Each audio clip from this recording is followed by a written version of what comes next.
Hi, everyone. Welcome. Welcome to today's event, 5 Steps to Starting a Mentoring Program.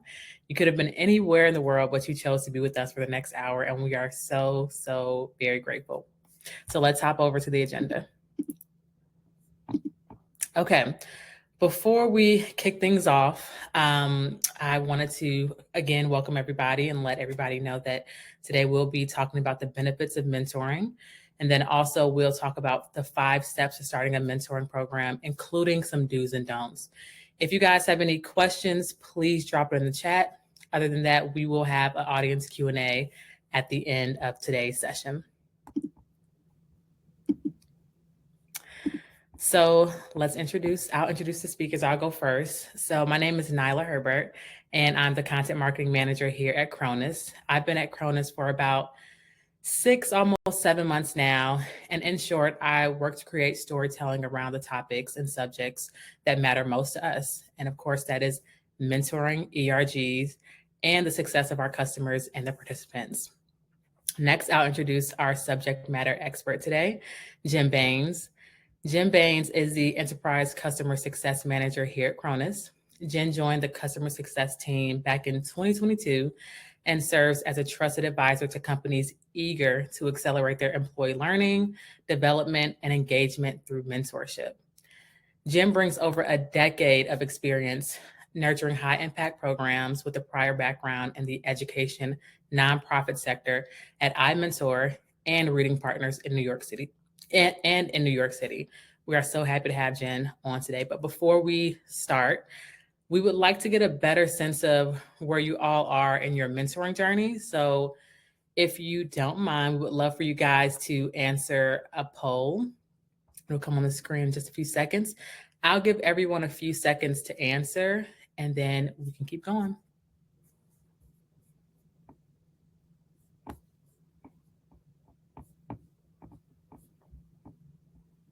Oh, awesome. We're seeing the votes come in. Okay, so some of you guys are just getting started. So this webinar is perfect. Even for those who are already running mentoring programs, this webinar is great for you as well. So I'll give everyone a few more seconds to send in their answers.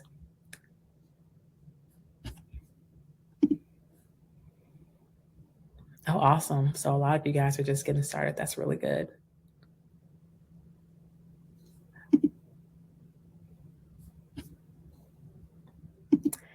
And if you guys happen to have any questions, again, please put it in the chat.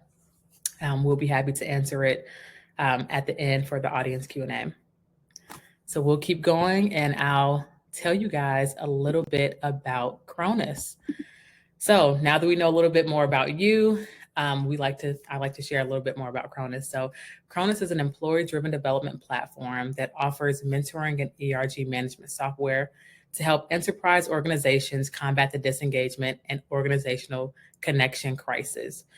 We've been helping large enterprises, government agencies, nonprofits, and academic institutions do this for the last 15 plus years. And our platform is secured, supported, and ready to scale for all of our customers. Before we continue, I'll start with a little housekeeping rules. If you would like to learn more about how you can help your organization thrive, please click the Get Demo button in the right corner of the screen at any time. Outside of this webinar, you can visit Chronus.com to learn more about our platform and how we're helping customers combat the connection crisis in the workplace. A few other housekeeping tips. If you have questions, again, please drop it in the chat. We have somebody running in the background to help you with those questions, and then we'll also answer those questions at the end of this webinar. Also, if you'd just like to share your thoughts, comments, and connect with other participants in this webinar, please use the chat section. And then the message box is for anything someone may want to share one-on-one or more personally. So feel free to use that if you want to direct message any other participant in this webinar. And if at any time you forget what you're supposed to put in the chat and what goes in Q&A, please drop it wherever is easiest for you, and we'll make sure it gets addressed at the right time, which is either throughout the chat section or at the end of the webinar. So now I'm going to kick it over to Jen. Jen, take it away. All right. Thank you, Nailah. It's with great anticipation and excitement that I lead today's discussion. So as was mentioned in my introduction, I started on the team in November 2022, and I've just been awaiting the moment I would be asked to speak on one of our webinars and was curious which topic I'd be asked to present on. Back to basics mentoring feels like the perfect topic for me, given my passion for mentorship and my past experience, almost a decade now working in high impact mentoring programs. So throughout this next 30 minutes, I will be sharing and speaking to some of the best practices that I've come to know and highlight some stories from the many inspiring customers that I've had the chance to work alongside. But first, I'd just like to guide us on a quick conversation about mentoring, what it is and the benefits. So, without further ado, simply put, mentoring is the power of human relationships or personal relationships to nurture and develop individuals so they can reach their potential and achieve their aspirations. And traditionally, there's a mentor and mentee in a one-on-one connection. And the mentor brings some level of knowledge, skill, or experience that the mentee is eager to learn from. But it's a two-way street, and consistently mentors also learn from their mentees and the unique perspectives that they bring to the relationship. Many of you on the call will have certainly had experience in mentoring either formally or informally. So before we get into the benefits, I want you to reflect on those and share in the chat. How has a mentor helped you personally, or as a mentor, how have you helped someone? We'd love to hear from you on some of those benefits.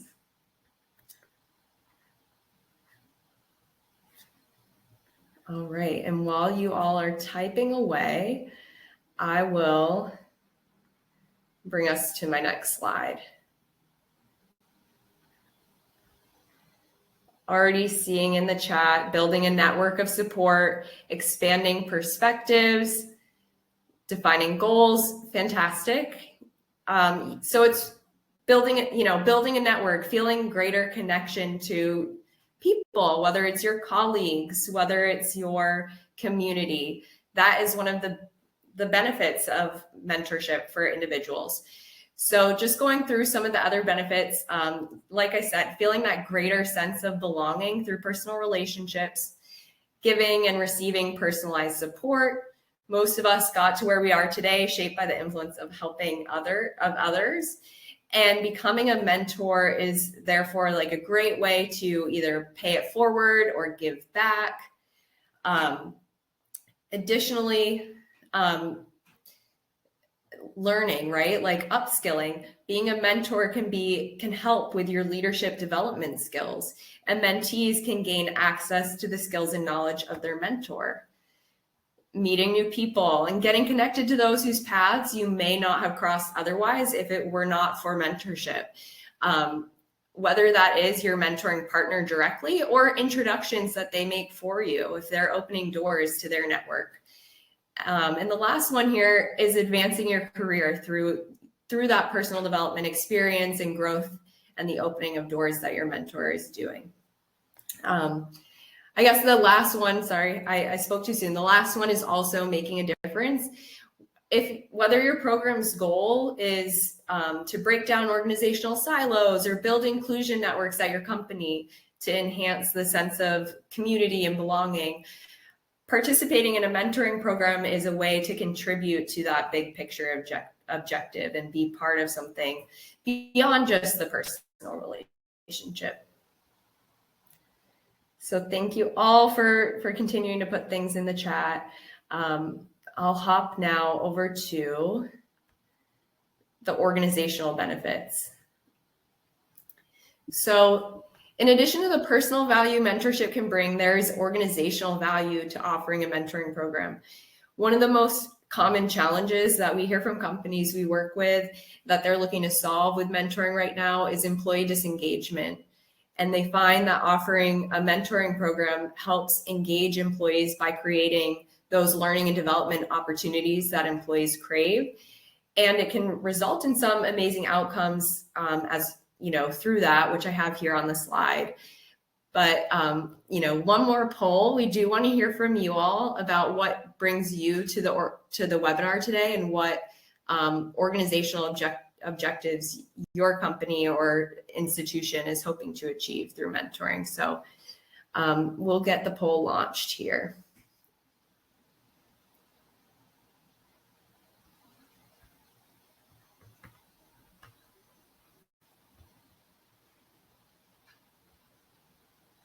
Creating career paths and advancement for your employees, fostering inclusive culture, skill development, seeing a good spread so far.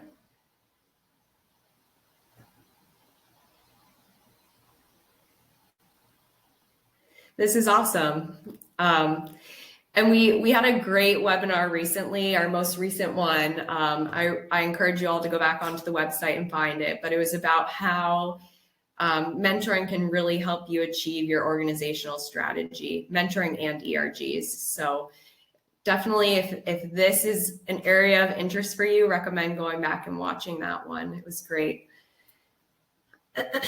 All right, well, definitely an even spread here.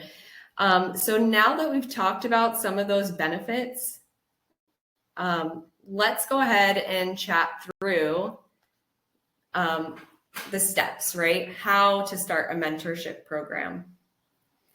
So before, I just want to preface this by calling attention, I guess, to the winding road that you see on my slide here. I chose it very intentionally because while, we're going to go through the best practices, and while creating a successful program is like our common end destination, and these 5 steps I have on the screen are our markers along the way, there will be nuances in the route all of us take to arrive to that destination. And I would be remiss if you left the session believing you can't start a mentoring program unless you've been able to follow the route that we map here today. Time and again, I've seen firsthand that successful programs adapt the best practices to work within their organization's culture, for the needs of the audience the program is serving, and for, doing what works best for the administrator's work style. So take what we talk about today and make it your own. That's a good thing. Over time, you'll find what works best. But these are the 5 steps that we'll chat through today. And that first step is design. So the first step in creating a program is designing it, beginning with the end in mind. That starts with assessing the need. Again, we did a great webinar about this recently, so go back if this is an area that you really want to focus on. But consider your top organizational objectives and how mentoring can drive those strategies. For example, if you're working at a company and doing a workplace mentorship program, and your company is making a concerted effort to create a diverse leadership pipeline, perhaps, there's a need to develop top talent at the mid-manager level. It may be helpful to align a program to solve for that, but first maybe assess the landscape and see what other programs are already serving mid-managers. Is there an appetite for mentorship? Is there space for it? And from there, once you have that strategy in place, start to come up with your plan. Given the outcomes you hope to achieve, define your inputs. So that's really when you start to solidify, who is your eligible audience for the program? How will they hear about and join the program? What will be the matching criteria and process? How long does the formal connection last? Is there opportunity to extend? And what will be the engagement expectations and support mechanisms that you will provide as an administrator? What resources are you giving them? So once you have that framework kind of down, and some of it you can build along the way, but once you have an idea, you'll start building that infrastructure. So if you're running a program without mentoring software, you might start, creating the sign up form, building out a mentoring handbook, developing a mentoring training. And with a software solution, you'll be partnering with the vendor to tailor what they offer to your needs. So you'll start doing a little bit of that groundwork before you even go live with the program. But it does, socializing it does overlap a bit. You can start spreading the word early. So that brings us to the next step, which is to enroll your participants. And that starts with getting your eligible audience excited and eager to join so that they're ready when the sign up opens. That can be done through, we actually recommend using a variety of communication channels, sharing, promotional videos, doing intranet posts, sending emails, giving those little tastes and little teasers about what some of the benefits are and what's coming. And I wanted to share that at Chronus, we've developed a really brief video called The Power of Mentorship for Mentees. And as part of our follow-up for this call today, we'll make this video available to all of you. So that's a really great takeaway, if nothing else, that you can have from this call, is to help build that excitement. Jen, I also want to point out that this is a really exciting, the designing process. You mentioned that you can make it your own. And as you're starting a mentoring program or reevaluating your mentoring program, making it your own and designing it the way you want and the way that fits within your organizational objectives is so key. And you also touched on, how we have those resources. With Chronus, it's important because, we're here to help, hold your hand and guide you through the process. And I also want to mention that we have our mentoring toolkit on our website to help organizations to spread the word. So this is probably the most exciting time when you're starting a mentoring program. Yes, indeed. Yeah. Thanks for hopping in. I couldn't see that you're on camera, so thank you for just hopping in. All right. So once people know to expect your program, you want to give them a little bit more detail. Orient those who are most interested in the program with giving like an overview of the program. What will be their commitment if they sign up? What are some frequently asked questions? And I want to emphasize that will really help you drive enrollment by giving people that information up front. And so I'm going to go to a quick customer example here. I work with Boston Consulting Group, and they recently launched a new program for their expert consultants. When I met with the administrator and sat down with her and we talked about, how enrollment went, we were really celebrating the fact that they got 25% of their eligible population to sign up when they open registration. And for many clients, it's considered a success when you get 10% of your eligible population to enroll within the first year. So this was really exemplary. We're celebrating. And when we chatted about, what she did to get this result, she was sharing with me how she led Q&A sessions. They pushed content about the program on their internal sites. So everyone was really aware, informed, educated about the program that was coming in advance. So just an example there. And then, so once you do open enrollment, I just want to highlight the fact that you're using some sort of registration method, whether that's an application form or just the profile for mentors and mentees, to assess fit for the program, to understand, if they fit the eligibility criteria or if they are committed to the commitments you've outlined. And you're collecting also during that time information that will be key for your matching and for your reporting. When you open registration is really important. So again, I'm just going to hop into a customer example. I worked last year with eBay when they were starting mentoring, and they were really intentional. They made a splash with mentoring at their learning and development conference that's called LearnFest. And it was, in person and virtual. So they, for both the table and the virtual space, provided a QR code for anyone who was interested to sign up for mentorship. They were expecting about 3,000 attendees at the event and set a goal of 250 signups. And they were able to surpass this, reaching 350 active participants in the mentoring program by the week's end, 800 participants, or about 8% of their full-time employees, within the first 60 business days of launch. So the lesson here, your organization or company may not have a learning and development conference, but the lesson stays true, which is that it's important to pick a strategic time to go live with your mentoring program, something that aligns with other key learning and development events. That's a really great tactic.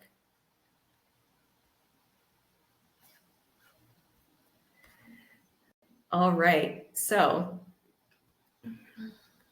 the next step is, apologies while I zoom back in on my slides here.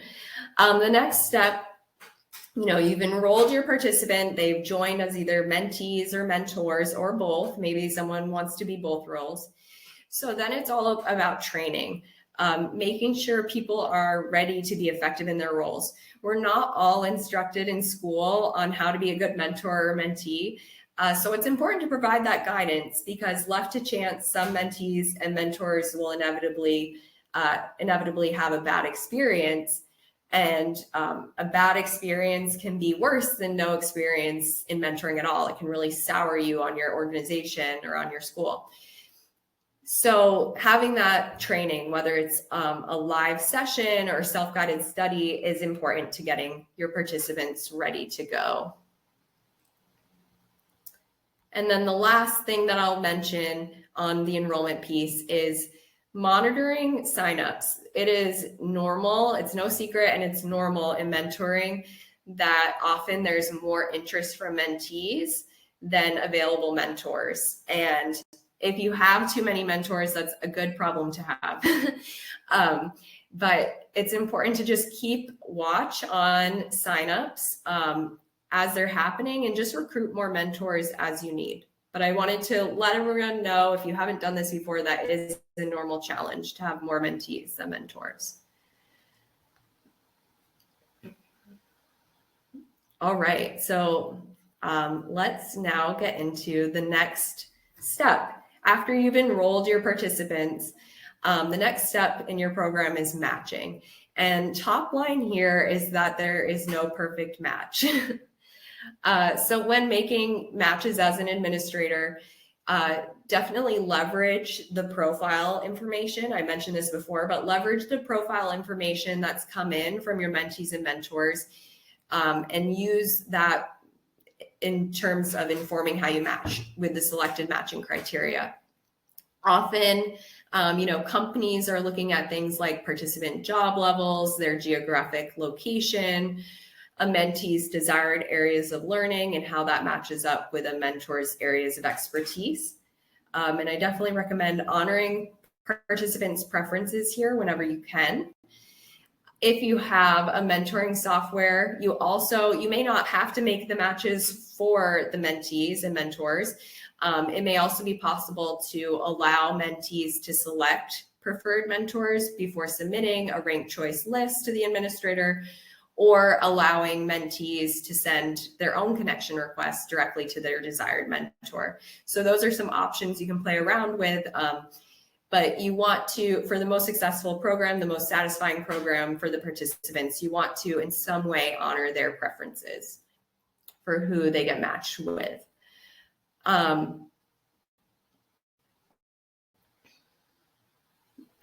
think I wanted to go here. Yep. There we go. Sorry for the lag. But if you as an administrator are selecting the pairings, I just want to briefly touch on a concept of batch processing versus hand selecting the matches that you'll want to keep in mind. Again, as I mentioned at the top of the slide, there's no perfect match. So So it's important to find a balance, right? You'll probably want to plan to do some hand selection. And what I mean by that is, like, occasionally you may have a scenario where a few high profile executives have joined your program and you'll really want to curate their experience, making sure they get the most out of it. So you might be hand selecting who they get paired with. Or what's also often the case is if you're launching a program for the first time, you may have pockets of informal mentoring that are already happening. And some people may come to you and say, hey, we're already working together as a mentee and mentor. Can you pair us in this program? So I suggest planning for a few of these outlier cases prior to starting your matching process. But beyond those cases, I recommend taking a batch processing approach. And what do I mean by that? If you're doing a manual process and using an Excel spreadsheet, this could mean using filters. So maybe you're looking at all of your US-based managers who are maybe looking to build a certain skill like constructive feedback or how to give constructive feedback. And you're then filtering for all your mentors who are experts in that skill and who are higher job level, maybe US-based directors. And you're just making, you're putting the two pools together in that way without doing a ton of, reading of the profile, filtering beyond that. If you have a software, it will use an algorithm to do this filtering for you and coming up with the system's best recommendations. And so in that case, it will just be a matter of trusting what the system recommends. You might be giving the list of suggested matches a quick review, and maybe you're making some tweaks here and there, but by and large, you're kind of going on what the system suggests. And I do want to give a quick counterexample here, because as I said at the beginning, it really is about doing what works best for you and for your organization. And in some cases, the best practice isn't going to work for you. So DirecTV is kind of an example of that, where they are really focused right now on building a culture of mentoring circles. And they're not operating at like a very large scale. It's kind of still small scale right now for their circles program. So they were actually able to really lean into hand selection and making sure that every single person who signed up, they indicated, whether they wanted to be a member or a lead on a specific circle topic. And every person who signed up was assigned to the circle that they chose. So that was a bit of a manual process, but it is getting towards their goal of having really high engagement and satisfaction while they build this culture of mentoring circles. And in doing so, they were able to exceed our Chronus benchmark last cycle for engagement, and their satisfaction was very high for a circles program. So this leads me to our final best practice for matching. And again, it's because there's no perfect match. People really just want to know. They want to know why. They want to know why you thought they were compatible with someone else. And like any other relationship, mentoring relationships are cultivated over time. They are, it's really about giving it a try and having a meeting with someone, and you'll likely find things that are in common and a way to benefit. There will be benefits and value that they'll find from the relationship. But to really get things started on a high note, I do recommend making mentoring announcements after you've done the pairings as celebratory as possible, like starting that program and that relationship on a high note with a celebratory announcement, sharing why they were matched. Jen, I also want to say that it's so important, not to overlook the importance of a good match too, which you talked about, because taking the proactive, structured approach to that will surely increase an organization's chances of being successful with their mentoring program. So that's so awesome. And you've seen in your customer examples, the amount of signups that people have gotten in there. within their programs. People are wanting to, wanting that mentorship. So that part is just so key. So thank you for touching on that. Absolutely. Yeah. So once the matches are made, it might feel like the final stretch or the final lap. A lot of administrators at this point, they've done a lot of work promoting the program, enrolling people and matching them, and they just want to take a breather. But this is the final stretch. And so I would say this is not the place to lean out. Engagement, I know it's a tricky thing and there's a balance, because you want, and often in most cases, you want the program to feel like something people have opted into, and you want it to be a light lift in addition to the busy schedules that people have day to day. If they're an employee trying to fit this into their workday, they may have other priorities. But at the same time, you want to try and drive adoption and encourage mentoring partners to meet and make the most of their time together, the time they sign up for. So I recommend leaning in at this stage, even when it may feel natural to kind of step back, take a breath, and lean out. And so one way to do that is to provide suggested relationship building activities, learning resources, discussion topics. Again, we aren't all born natural mentors or mentees. So giving some of these resources can really help the relationship have a greater impact. Additionally, you can monitor patterns of engagement, monitor satisfaction levels of your participants, and use that to understand overall program health and just the individual connection health. And then build positive momentum with recognition and rewards for those highly engaged connections. That could look like leaderboards or testimonial features where you're highlighting or showcasing a mentor or mentee that are really highly engaged. I think this is a place where you can be really innovative. And I do have one client using, mentor ratings, and mentor ratings, among other things, really help unlock special incentives, which helps gamify engagement. So one thing they do is that 5 mentors from each line of business gets to join something called an Achievers League. So again, a great space for innovation there. And then the last thing is, offer friendly nudges and support to those who are disengaged. Sometimes things come up that get in the way of mentorship. And maybe with a friendly nudge, that's just the push they need. Or maybe they'll reach back out to you as the administrator and say, hey, we need to come back to this at a later time, which is okay too. But it just helps you manage the program. So last step in starting a mentoring program is to report. After you've completed a cohort cycle, or just at some strategic pull-up point like the year end, it's valuable to look back at the program's outcomes in terms of the progress metrics, how many people you enrolled, got matched, how many engaged, and then also the program's outcomes. What was the satisfaction like? How was growth and development among the participants? Did people advance in the workplace, or were they retained as a result of mentorship?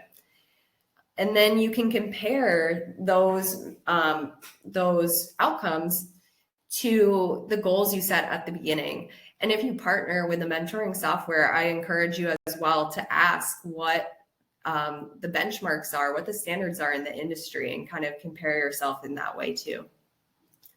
Data is also great at helping you identify areas of focus for improvement. So follow the data and reinvest in the areas that need it most.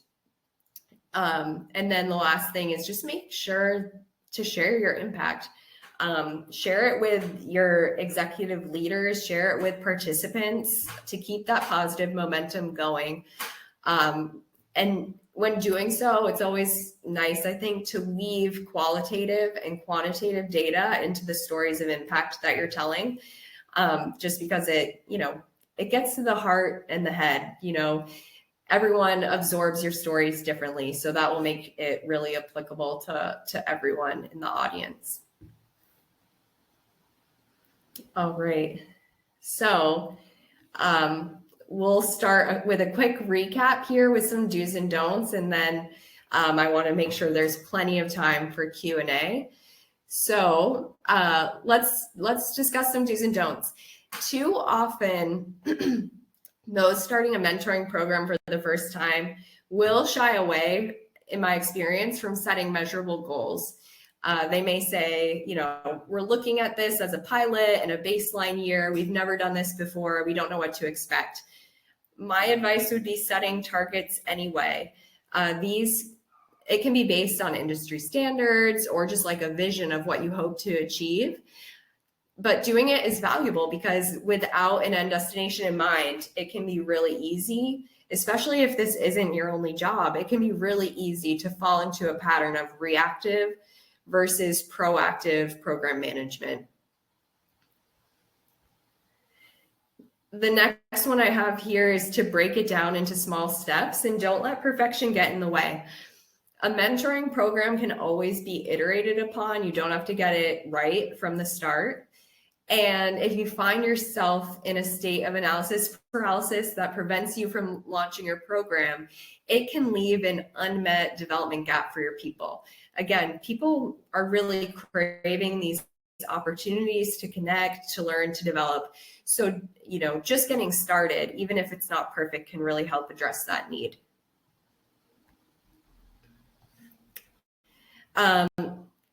Next, get others involved in designing and implementing your program. It will make your life as an administrator easier, and it will secure, support from the people around you, so that when inevitably you're sick or you're on vacation or you're pulled into another project, you will have others ready to jump in who are already familiar and well-versed in your program. And you'll just have champions in your corner to sing the praises of the program. So don't go it alone, would be my advice. And then similarly, keep a pulse just on the investments you're making and the returns. You might be putting a lot of energy into running your program in the hopes of making it a good experience, but consider what is the impact? Are individuals and your organization getting a lot of value that will allow the program to continue and be sustained? And then the last one here, my final piece of advice when starting a program, is to focus on the positives and not let the lowlights diminish the highlights, because all too often I'll be working with a customer or a partner and their energy might be on that 1 or 2% of negative feedback or criticism they've heard about the program, instead of the 98 or 99% of positive things that are being said. And while it's always important to seek constructive feedback with, that goal of continuous improvement, we all want to get better. Just don't let that overshadow the good. And remember to always step back and look at everything that you've accomplished and achieved. Thank you so much, Jen. That was a wonderful presentation. I surely learned some new things, and I hope you guys learned some new things as well. Of course, Jen has helped several customers excel within their mentoring program. So we are so thankful that she could come and speak on this topic. But before we hop into Q&As, we just first wanted to share just a tad bit more about Chronus, especially for those who hopped in a little bit later. So, of course, again, we believe organizations only reach their greatest potential when their people do. And we believe these 3 areas are key to that potential, which is connection, purpose, and development. We also help companies create connected workplaces where their employees thrive through mentoring and ERG programs. Clearly, through the customer stories that Jen so eloquently talked about, DirecTV, eBay, we were able to help them to successfully scale their programs. But I will also say that at Chronus, we offer a comprehensive solution to workplace disengagement by advocating for an employee-driven approach, connecting individuals for shared learning and growth through a platform that provides access to connections, skill development, inclusion, and advancement opportunities. So if you'd like to learn more, please click that Get Demo button, or you can go directly to our website, which is www.chronus.com. So for those burning questions that you guys have, if you drop them in the chat, we'll be sure to move it over. But as we wrap up as we talk about the Q&A, as we go into the Q&A, we do have one more poll for you guys, and we'll put that on the screen in just a second. But we would love to know what mentoring topic would you like to hear more about? Is there something that we didn't touch on that you want to talk about? Because we would love to know. So it's on the screen now. If you guys can take a few seconds to just click on the answer that best fits you and what you want to learn about. We'll take a few seconds before we talk about the Q&A, before we go into the Q&A session.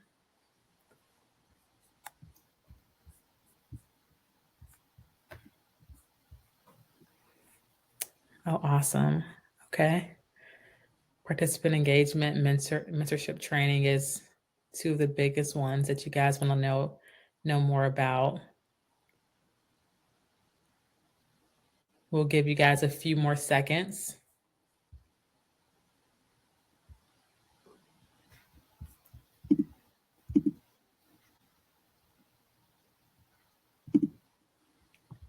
A few more seconds, and then we'll hop back into the Q&A. And again, if you guys have any questions, please drop them in the chat and we'll be sure to answer them. Okay, it looks like mentorship training is in the lead. Okay, let's hop back into the Q&A and let's see what questions we have. So Jocelyn Dumpy said, thank you for the great tips. I realize many of these tips apply to mentoring circles, but do you have any tips specific to building effective mentoring circles? Yeah, that's a good question. To be honest, I think I focus most of the session on one-on-one mentoring. It's hard to do a session that's so comprehensive on both types of programs. But for mentoring circles, one tip that I have would be considering the size of the program. Best practice, I would say, well, it depends on the goals of your program, but if you want everyone to be highly engaged in the circle, for it to feel really participant driven, where participants are, maybe helping come up with agendas for meetings and things like that, and supporting in that way, maybe the right size group is, like 4 to 12 type of size of members in the group.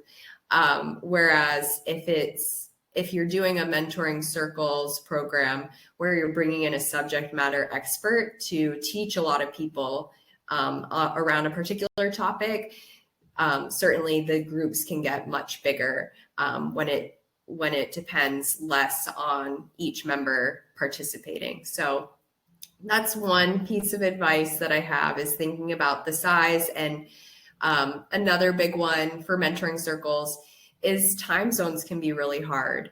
If you're in a one-on-one relationship and there's someone you want to connect with, but they're in a different country than you or something, the two of you still may be able to find some overlap where you're both willing to meet.